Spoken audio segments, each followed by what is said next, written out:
Hi, I'm Ishan, I'm Ed. and this is the Underqualified podcast where we talk about business casually. Today we covered creative brands, specifically hot ones, Acquisition. private equity, leadership, and a little bit of motivation at the end for you guys. give It might some be a little bit down bad. career Yeah. advice for people that are down bad right now. And so you can become a sexy, successful hunks like us. Yep. Milky. Milky. Good actually- morning, everyone. Good morning. It's not morning. It's currently, It's- 2 p.m.? Yeah, it's maybe like 2, 3. Is it 4 p.m. maybe? on a sunny Melbourne day. Yeah. Welcome back to the podcast. It's Episode 11. We've actually done 11 of these now, which is pretty good. I didn't think we'd make it past like episode 5. So Almost a whole day of our lives invested in this. yeah, we're going to keep going. Even though that we are all traveling very soon, different parts of the world, we're going to still make it all happen. If you're watching, we never do this, but can you give us like a 5-star rating on like Spotify and Apple, or if you're watching on YouTube, give it a like and a thumbs up and a subscribe and comment and just do things to help. Comment what you Keep think talking of, shit about the producing. Yeah. Yeah, you can talk shit about us. It's still like engagement. But podcast is in a pretty good spot. We've got a good amount of listeners, and it's growing. Like I sent you the subscriber Almost growth thing. 9,000 subs now. Almost 9,000. So no, things go in the right direction. Ed, you were just in New Zealand. Can you tell us why and for So what and business things you did? When was I told we were going? So basically, the YouTubers I work with, we launched a drink in New Zealand maybe 3 months ago, and it's been incredibly successful. And they, we need to kind of go over there and support the New Zealanders, and like there's some bottle shop brands there and stuff. They're like, yeah, when are the boys coming out? When can we do some signings, meet and greet kind of stuff? And so I got told, I think on Friday that I was coming, and then I left on Saturday. And then so I this left was on like a very Sunday last maybe. minute Yeah, super trip last for you. minute. Okay. And then I showed up on Sunday night at 1 a.m. to a couch to sleep on at the Airbnb with the boys. And then luckily found a mattress. But yeah, basically it was just hectic. Woke up the next day and went to a bottle shop, and roughly 250 people or something were there waiting for. So it was like a meet and greet to meet Cold Ones, the YouTuber that you're doing the drink with, and the drink is Grog. You guys have already successfully launched there. Now it's just about showing face and seeing the people that are buying the drink and liking the drink. And there's some still dotting the I's and crossing the T's and kind of stuff to do over there. Did you meet some business partners and stuff there? Yeah, so we did that. And the people then doing distribution and stuff, I'm assuming? Yeah. we had a dinner with them on the same day as the bottle shop launch. And then also it's we're still not totally, I think we're at 27% distribution. We want to be at about 80. Wait, what does that mean? 27%? So 27% means that roughly we're in 27% of the bottle shops in New Zealand. And our competitors are in Kieran or Pals is a big drink there. They're in 80 to 100. And we're now, if we were at their level of distribution, we would be selling their volumes, really significant, major volumes. But because we are a third, we're doing a third. Right. So basically we did that bottle shop meet and greet because one of the big chains hasn't put us in all of their stores yet. Yeah. And we were all right, let's show to them what pool we've got. The power of the power, fan base, and it's hundreds of people showing up, and they want to sell maybe two 10-packs a week per store of your product for them to be doing well. Well done, guys. Is there any other creator drink that's big in New Zealand? Probably not, right? That's why you guys are doing so well. You guys are They've got nothing. They have nothing there. They've got shout out amazing to people chocolate. living in New Zealand. All Press coffee is from New Zealand as well. You've definitely seen that around Melbourne. And Whitaker's chocolate is super famous. And then they've got another really good milk brand. And then heavy industrial dairy export, the baby formula stuff was huge for a bit there. Do you remember the baby formula or baby milk boom in the stock market? Yeah, A2. A2 milk and there's some other. Yeah, Bubs. Wait, so you really did. Yeah. I remember, I was trading those stocks as well. That was a crazy time trading really fun time. Yeah. And then the weed one as well. And New Zealand has a pretty, I think they grow a lot of weed there. Oh, right. Okay. I didn't know that. Yeah, yeah. Okay, And, well. and then illegally there are lots of stoners there as well, but Yeah. it's a very chilled place. So overall, Grog New Zealand trip was good, and you're back in one piece. We've got a few things to talk about today, and maybe since we already started talking about creators and creator things, there was a bit of news this week that BuzzFeed is looking to sell Hot Ones, or First We Feast is like the Holdco brand or whatever. It's a popular YouTube show where the host, Sean Evans, he like interviews celebrities while they eat hot, spicy chicken I wings. think he rizzes up girls on Instagram. Is it? Yeah, he seems I've like heard very that, yeah. robotic and Yeah. anti-Riz, but like, Yeah, I guess maybe it think works. He's DM'd girls on Instagram. Yeah, they're selling. Oh wait, has he been cancelled or something? No. Oh, I okay. think like there was like a funny TikTok of a girl like being messaged, and she was like, "This is so funny. The guy from Hot Ones is messaging me." That's I would be flattered. Anyway, Brisbane. I think what's happening, and we were talking a bit about this before, is BuzzFeed is not doing well. They are a public company. Their market cap, according to Ed, this is not my source. If this is wrong, I'm sorry. I did my research this week. Yeah. You did his research this week. Apparently, it's 90-something million. So we could buy BuzzFeed. And it was $1 billion a few years ago. Yeah, and it used to be $1 billion company, but now it's not doing so well. And a large portion of why it's down so much is they have a lot of debt.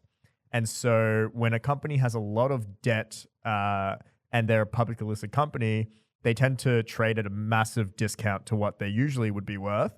Because BuzzFeed is still a big brand.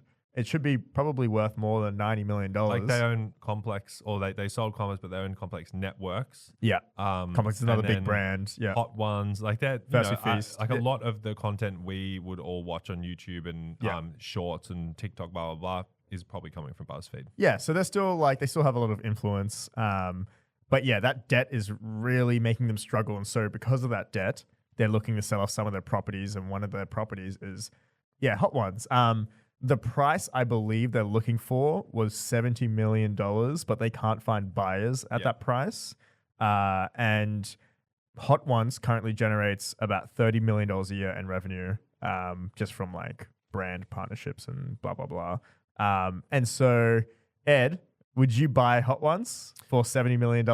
So apparently, I think it's a mix of like production team and the Sean guy. I'm not sure how, like, I think he must have an equity stake in it. Yeah. Because he's the creator. But He's like the face of it, yeah. there were conflicts with BuzzFeed around like he wanted to make more products. Yeah. Like chips and more hot sauces and they et cetera, could et do cetera. that and They sell, could, right? They could So- totally. Yeah. It gets 3 million views an episode. Yeah. So like this has like a lot of, if you can monetize it well in some way, whether it's some form of brand partnerships or creating products to sell into that It could audience. be the chicken, it could be the hot sauce, it could be the milk, it could be like so many different products. Could you not like create like a Hot Ones franchisee? Like it could be the next big Dave's Chicken, Yeah, whatever. totally. Like you could do, there's so many things you could do with it. And I think they, that's what Sean and his production team are kind of saying, that they're being restricted by BuzzFeed and there's conflict there. And then obviously there's the other side of BuzzFeed wanting to be like, if we could get 70 mil, that would make our debt a lot less. Yeah. But it's interesting whether I would buy Hot Ones or not. So at least for, the price of 70 million, I think they're struggling to find that buyer because it does 30 million in revenue. So you're almost buying it at a 2x revenue multiple, which for a, production heavy, low margin type. Low survival rate. Yeah, like it has an audience and the audience is worth something, but $70 million for, something that gets 3 million views a video and it only generates 30 million a year. 2x, almost 2x multiple on that is pretty heavy. It's, according to you, said it's profitable. Yeah, it's but profitable. I'm assuming that it's maybe making $5 to $10 million a year. Yeah. Maybe like $3 to $7 million a year. YouTube is horrifically bad margins. Like Mr. Beast's, Mr. Beast doesn't make money on the like ads. his or the videos brand can partnerships or sometimes anything. cost 5 to 10 mil is his cost, Yeah. and he probably ends up making 500 to a mil off each if he doesn't immediately invest that money into the next video, which is what he does. So I don't think he's paid a dividend. You know what I mean? Like Yeah. he pays everyone's salaries, and it's apparently quite generous, and et cetera, et cetera. But very low margin production. His is different though, because it's renting a private island and having to cover a beach in sand because it's been washed away, which was one of the issues they had when we were working with them. They had this beach that was meant to be pristine Bahamas kind of vibe, and it was like these like metal poles poking out that meant they couldn't do the running around, and like it was just dangerous. So they had to like re-sand a beach. Right. And Yeah. Whereas Hot Ones, they've built their set. That's Yeah. They It built should be their a set. lot easier than They a would Mr. have Beast. one or two editors. It's edited the same way. Yeah. The formulas, so the costs come down once that formula's locked in. But I still feel like it would be very production heavy, and it's existed for 5 years, a bit more. I feel like it's been around. It's kind of like a late night show, right? That's Yeah. Whenever a celebrity needs It's to a do PR run. when they have their PR run, they're promoting a movie or a new album's out. I think Hot Ones is kind of up there with you're gonna go on Jimmy Fallon, you're gonna go on Hot Ones, you're gonna go on blah blah blah. So, maybe I don't know, 50 million seems like a lot more. So if I was a private equity fund with a good amount of money behind me, I would potentially buy it at 70, but it would be so that I could, and it would be very, very risky, but you would effectively spawn a few consumer brands out of it. So you would need more than 70. You'd need 70 for the fucking show, and then you'd maybe need let's call it 10 to open a restaurant in Los Angeles and New York and Austin or something like that. Right. And then you would try and start the Hot Ones Wings franchise. Yeah. And then grow that. And then that would be the real, like, because the 70 mil right now, you're not paying, like, Sean Evans could have a mental breakdown next week and if he's not not want to do it anymore. He's not a part of it. It's kind of like what's it called? Kylie Cosmetics. Like if she wasn't a part of it, Key man issue. yeah, it's a key man risk. Key man risk, yeah. And in Kylie's part, it's a key woman risk. But like,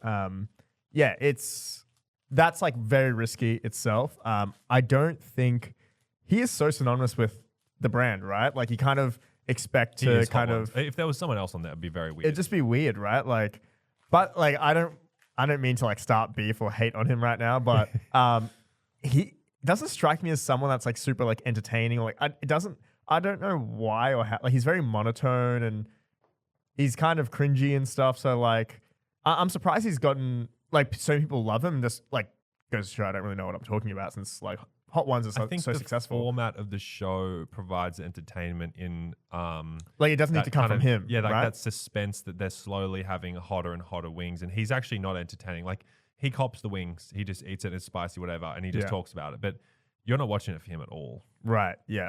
Well, like but I guess you still need. He's good at his questions or something. I don't know. And like, the brand now, and the like even the thumbnails and stuff. Yeah. To not have him involved in that side of things, it wouldn't be as recognizable and And then especially if they sold for 70, he quit.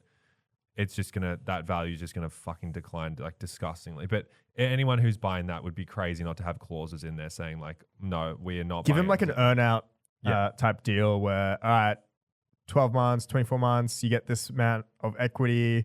If you guys get, on a rolling basis in the past 4, 5, 6 episodes, if the viewership hits 4 million episode and 6 million or blah, blah, blah, like you get some earnouts there, like keep them incentivized.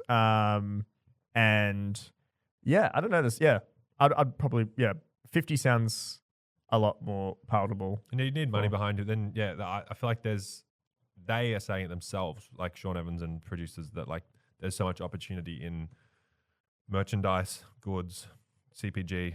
My only thing is like the upside to me seems very capped, as in at 70 million already. It is a show, and like how many shows are worth a couple $100 million? Because that's the upside you'd want, right? You'd want this to be like, you're not looking for 100x. This would never be a multi-billion-dollar thing, I think. If it's like a private equity play, you only really need like a 2-3x maybe. And can it get there?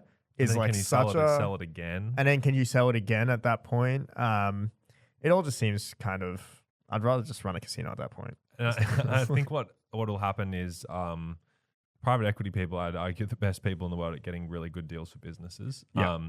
and they will be looking at BuzzFeed going, these guys can't sell it for 70. We're just going to wait it out and we're going to get it for 35. Like whatever it is. Because it's like these guys have debt. Their interest is increasing every month, blah, blah, blah, blah, blah. They're fucked if they don't buy it off us. Also, I think you need like a really unique buyer that is good at private equity, but also really good at consumer creator stuff. I don't know if there's many private equity groups like that. I know they're starting to spawn out. So like, I think it's called Sky Private Equity, Kim Kardashian's one. Yeah. That's a good example Sky of Partners. Sky Partners, I think. That's a good example of, some private equity legend teams up with like a Kim Kardashian that has a built-in audience that understands consumer, understands doing D2C stuff, or at least Kim Kardashian and her team that does Skims and stuff. I know there's like a few others. I'm assuming like, although it's not like announced, I'm assuming Jimmy, like Mr. Beast, probably does the same thing. Like he's probably partners with like, I know there's people like Goldman that worked for him or does work for him. I've heard of some stuff. So I'm assuming there's like groups out there that would be willing to do it now. But you definitely need a unique a venture team. like in Night Ventures, which is the Night Media that did manage him. I don't think they manage him anymore. Yeah.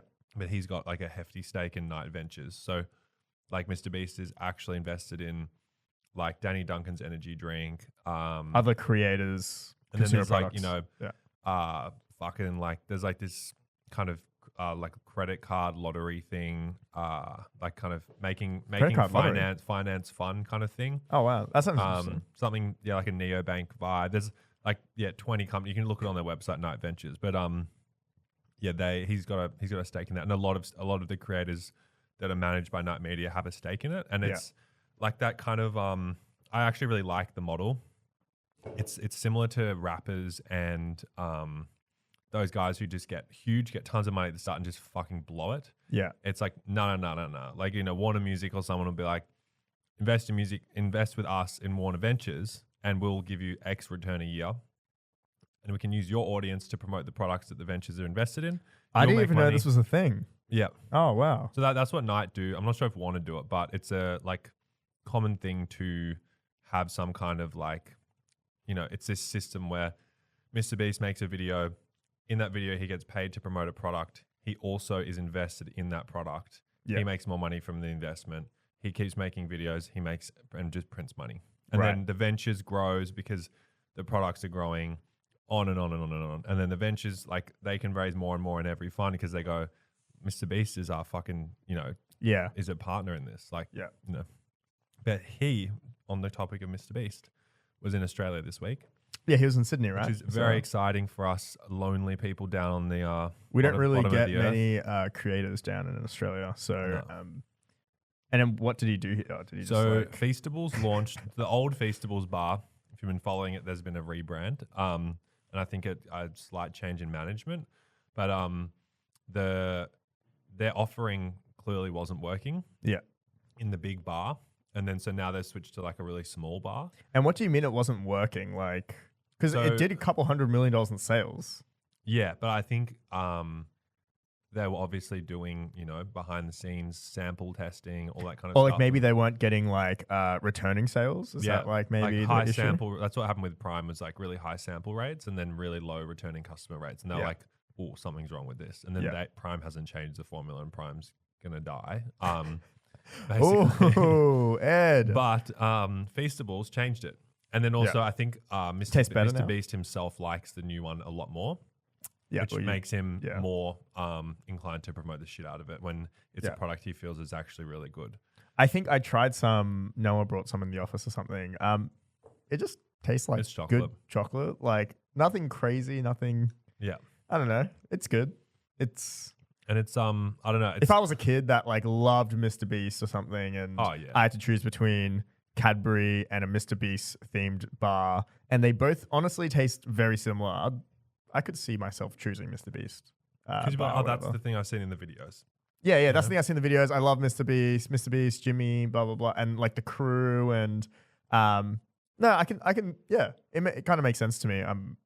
I'm keen to see if it keeps growing at the pace it's been growing. I was honestly so surprised at how much money it was making. I think it's good he's out here because, yeah, Australia's a good test market. really as good well. test market. And also it's quite competitive for chocolate. Like America, you can make pretty shit chocolate. Like Hershey's isn't very good.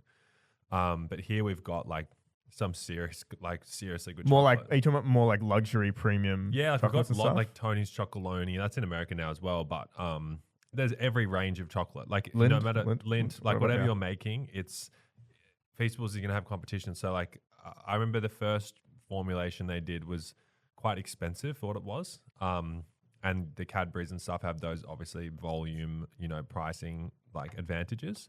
And yeah, Feastables was like double the price for the same amount of chocolate, and it wasn't as good, something like that. And it's like it just didn't work in Australia, but it worked in Yeah. the US because they could like obviously maybe they're shipping it from there, blah blah blah, whatever that is. Yeah, it's very interesting.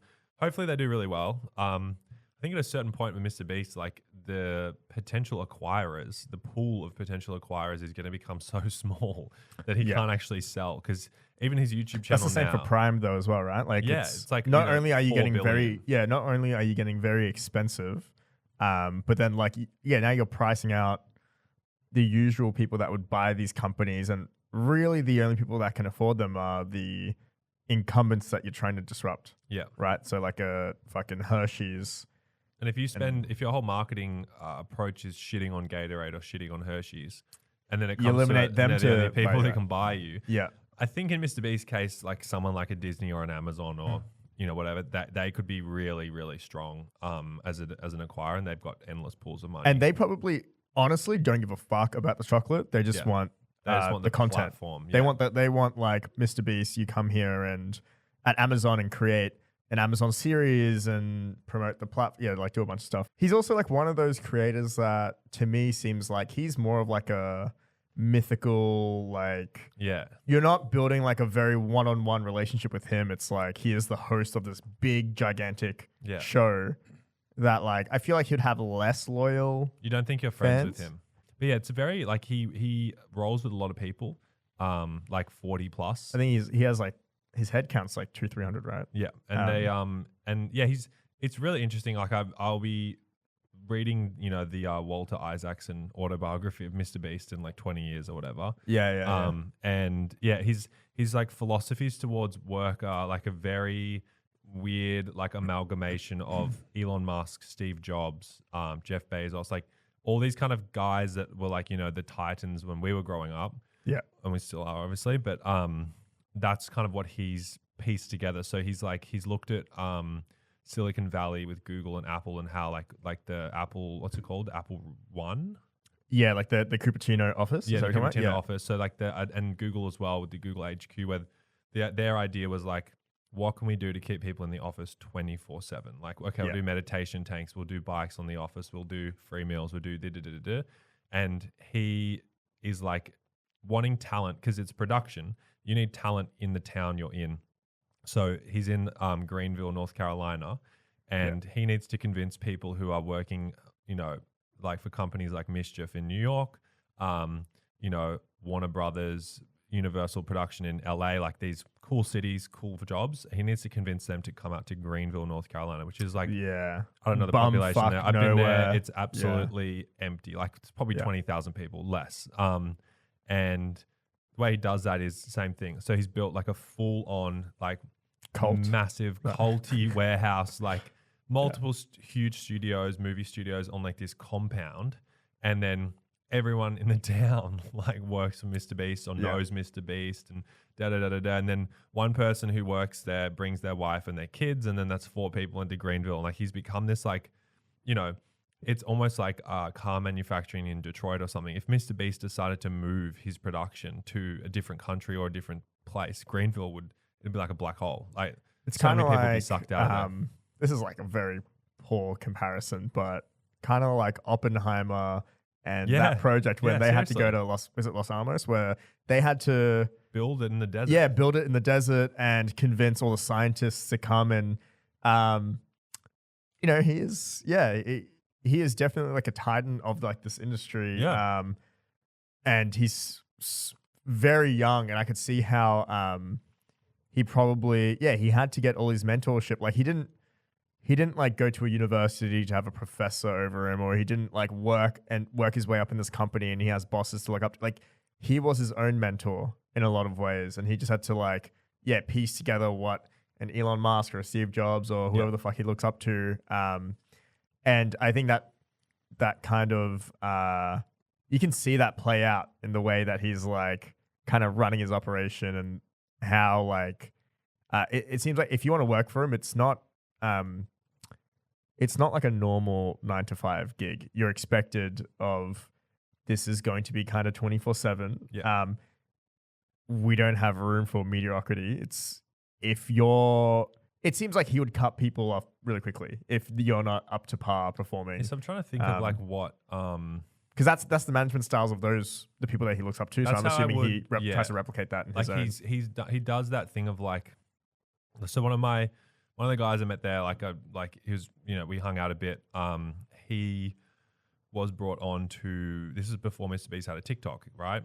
And now I think he's like the 6th most followed TikTok account. And this guy was brought on from New York and was told like, all right, make TikTok content and make us the best in the world. And I was like, oh, okay. Like, what do you want me to like, right. And then the guy basically would just come up with like 50 video ideas, and Mr. Beast would go through them and go, yes, no, yes, no, yes, no, yes, no, go make them, come back. When do you need me? All right, I'll come film with you at 7 o'clock, whatever. Yeah. Post them up, see how they go, review, optimize, repeat. And then now they're the 6th biggest. He kind of needs to hire people that are like entrepreneurial, where like, he doesn't want to tell you what to do, right? No, he's kind of like, doesn't have time. Yeah, he doesn't have time to. So he's like, you go be the CEO of Mr. Beast TikTok, and you just tell me where to be. Like, you boss me around for that, and like, I'm going to give you like kind of all this freedom and budget and blah blah blah. But I never want you to look at me for like inspiration of what we should do or what you go run it. Because a lot of people do run their companies like that. Like with Grog, it's a lot easier to have someone that you can just be like, get me 10 video ideas. Yeah. And them not be like, oh, what would be good? Well, we just want 10 ideas, because it's a lot easier to be like, okay, that idea is not good. That idea needs a tweak. Yeah. Way less time than sit down, put together a full brief of like, and then you're coming up with the ideas for someone to go and make them for you. So that's like, he's like that as well. And then I think he'd have some kind of metric or feeling with people where he's like, all right, this new TikTok guy I hired, he's not delivering. Get rid of him. And like, it's fully like that. Scary. But that's, he has like the button with the trapdoor. Like, yeah. And then you go on a Mr. Beast video and you never escape. It's working. Yeah. Whatever he's doing is working. I think the bottom line, for people listening, if you're, I guess, wondering how the fuck he did that, is he said Logan Paul for, I think, 100,000 times or something. It took him like 13 hours. Oh, you're talking about like his first videos just to get views? Like, that was him just fucking grinding, and he has not stopped. I have a really good segue into what we're talking about here. So I think a lot of people listening, maybe people that haven't made a bunch of money yet, or they're not super successful in their career yet, but they're just starting out maybe, and or they're working somewhere, whether it's corporate or not. And I think it's really important to know, if you don't know what the thing is you want to go out and do, that's like starting your own business, because a lot of people don't have like, ideas or the idea ready to just go and do something, right? So you're working somewhere. The second best thing to do when not starting a business is to just like be really good at the work you're doing and impressing other people. And when you impress the people you work with, or there's like a lot of like indirect benefits with that, where they're going to then either promote you or recommend you to other people, or if they're not recognizing you, someone else from another business will recognize you and then want you. And there's just a lot of benefits to being like a lethal weapon at whatever job. It means that, you are known as that good operator. You know what I mean? Yeah. Yeah. Ed. Yeah. He's that good operator. Yeah. It's good to have that. And then that's like kind of, that's how you kind of got with Grog, right? Like, I did this whole idea. I've done with every job I've had, I've done a very good job. As much as I hated it, I made sure that I did a good quality of work, because you never know What how opportunities life come will, in. know, where you'll end up and who you might need again, all that kind of stuff. So it's always good to have like to leave. Like if you're hating your job right now, do a good job until the end. Slack off a bit, but like do a good job. Make sure you keep up appearances because in 3 years' time you might go, oh, like I'm starting a sauce company and that guy I used to work with did that too. And then if he thinks you're a good operator, he'll help you out. If he thought, oh, he's what a slacker, like that business is going nowhere. Yeah. It really pays off. You kind of just want to scale the amount of people to know how much of a good hard worker you are. Yeah. And yeah, that's one of the ways of doing that. So the reason why I bring that up is because Chamath, he actually had a good Palapatia. He had a really great tweet about this. It's a bit long, but I'll read it out until I think it's boring. He said, when I was young, one great piece of advice I got was be the non-complainer. When asked by someone to do something, I would do it. When asked to build a deck, I did it. And obsessed about every word, transition, image, and animation until I felt like it was pixel perfect. This took time. When asked to build a model, like a financial model, not only did I try to understand the purpose, I made the model flexible, structurally sound, and elegant. This took time. When asked to work on a project, I took it on head first, developed some sense of it, and then wrote a few pages explaining what I learned and why it may be valuable as the project went forward, or didn't. This took time.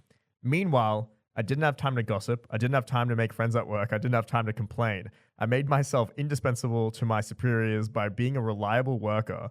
They then took me into the rooms they were in because I was essential to them doing well. Eventually, as they transitioned further upwards, I took command of the rooms they used to run. So this is how the process is supposed to work. If you want to get into the rooms where it happens, don't complain and don't get distracted. Be a reliable worker to those who you work for and with. The rest takes care of itself. I think that like as much as people hate Chamath, regardless of who said this that. This is below my line.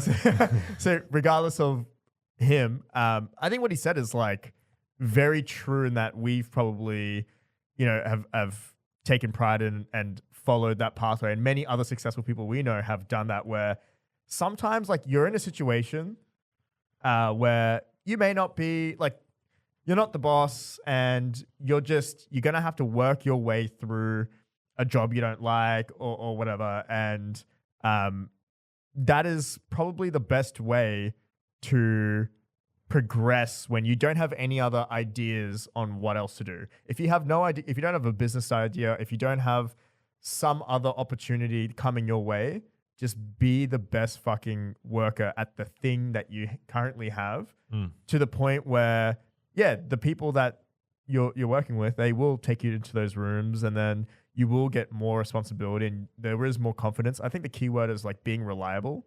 Being reliable is like a pretty big deal to a lot of people, especially if you're hiring someone, especially when it's, we don't work at big companies. We've started our businesses and stuff like that. There's a lot of room for someone new to grow just by being like action orientated, fast, reliable. One of our employees at Shuffle is very young. I think he's just turned 21 or 22. And just so much responsibility in the past 9 months since he's been working here has been added on because he keeps on getting the work done and putting more on his plate. And now he's like traveling the world and he's like only like 21, like people, his peers wouldn't be getting the type of sort of upside and compensation. He's got a part of the business and like all this stuff has like happened as a result of just like, impressing us and doing well. Personally, I always felt that, and I'm sure a lot of you guys listening, it's the same thing that like you are capable of more or like great things or whatever that is. Like, you're doing your normal job, whatever that is, if it's a marketing intern, if it's an analyst, if it's a, like you're a consultant or whatever it is, you're in finance, whatever, you're in the entry level job or at uni and like, you're like, I can do what these big boys are doing. It's not that hard. Like I see what my bosses do. It's not that hard, blah, blah, blah. I can run a business, all that kind of stuff. It's like, you can think that, but it's important to kind of, prove to yourself that you can. And I don't know, I think you can, there's a balance with that work thing, right? Yeah. One side, I think it's really good to always keep momentum and almost like fitness thing where you hold standards for yourself that you do really great work, whatever you do, you put it out, you put a lot of effort in, you take that extra step, whether it's graphic design, whether it's making a video, whether it's a model, it's just, dude, put that little extra sprinkle on. Sometimes your boss doesn't notice and they don't give a fuck. Most of the time they won't. And you feel like, oh, I didn't even get like a, hey man, that's really well done, whatever. But it means that your standards are higher than everyone else's. So if you're not being appreciated in that job, at a certain point, you're going to go, well, I'm not being appreciated here. And you're going to naturally move somewhere else to where you feel like you'll have more room and blah, blah, blah. But I think keeping that standard of work is really important, because if you're holding these super high standards for yourself in terms of, I'm going to achieve these great things, you need to have the work ethic as well. You kind of sit at home and go, I could do what my boss does. It's not that hard, but then do a shitty PowerPoint. Yeah. If you're someone that, you want to reach a certain goal that's extraordinary, and if you want to reach that goal within a company, you're not the one that's starting it, then you have to be someone that's irreplaceable. Yeah.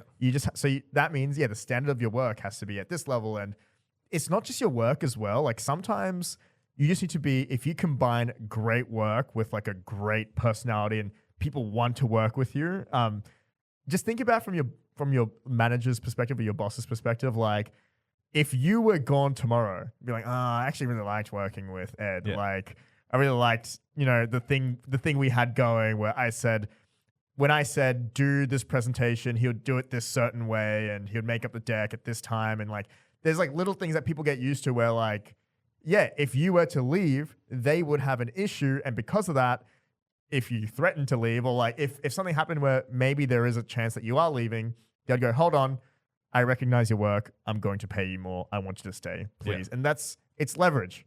So this is like the key pillar of being a valuable asset to a company. And I think a lot of if you want to start your own business, it's effectively a huge set of problems that you have to solve, that continually get more complex and take longer to solve, and on and on and on and on and on until you've got $1 billion company.